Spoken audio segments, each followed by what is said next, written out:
صلو علی الحبیب صلی اللہ تعالی علی محمد صلی اللہ علیہ وسلم۔ سورہ حشر کی آخری 3 آیات کی بڑی فضیلت ہے۔ حضرت معقل بن یسار رضی اللہ تعالی عنہ آپ روایت کرتے ہیں کہ رسول کریم صلی اللہ علیہ وآلہ وسلم نے ارشاد فرمایا، جس نے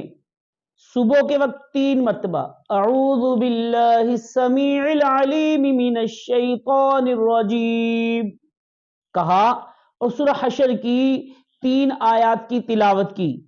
تو اللہ تعالی 70,000 فرشتے مقرر کر دیتا ہے جو شام تک اس کے لیے دعائیں مغفرت کرتے ہیں۔ اور جو شام کے وقت اسی طرح پڑھے اعوذ باللہ السمیع العلیم من الشیطان الرجیم تو اس کے لیے صبح تک 70,000 فرشتے دعائیں مغفرت کرتے رہیں گے۔ اور یہ شخص اگر اسی دن انتقال کر جائے تو جو شخص یہ پڑھتا ہوا یعنی کہ انتقال کر گیا، جس نے صبح پڑھی شام تک یا شام پڑھی صبح تک، تو اللہ پاک اسے شہید کا مرتبہ عطا فرمائے گا۔ صلو علی الحبیب صلی اللہ علیہ وسلم۔ اس کی دوسری فضیلت حضرت ابو امامہ باہلی رضی اللہ تعالیٰ عنہ سے روایت ہے،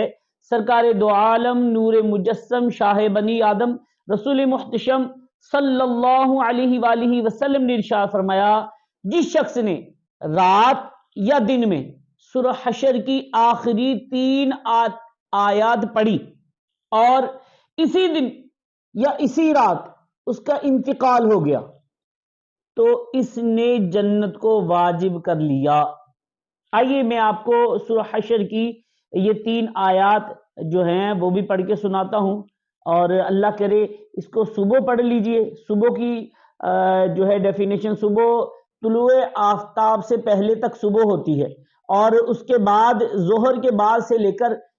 مغرب سے پہلے تک شام ہی ہے، تو اس دوران پڑھ لیجئے، رات کو پڑھ لیجئے، انشاءاللہ فائدہ ہوگا۔ پڑھنے کا طریقہ کار، اعوذ باللہ السمیع العلیم من الشیطان الرجیم،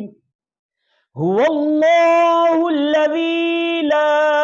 الہ الا هو عالم الغیب والشہادۃ هو الرحمن الرحیم، هو اللہ الذی لا الہ الا هو الملك القدوس السلام المؤمن المهيمن العزيز الجبار المتكبر سبحان الله عما يشركون، هو الله الخالق البارئ المصور له الأسماء الحسنى يسبح له ما في السماوات والأرض وهو العزيز الحكيم، صدق الله العظيم۔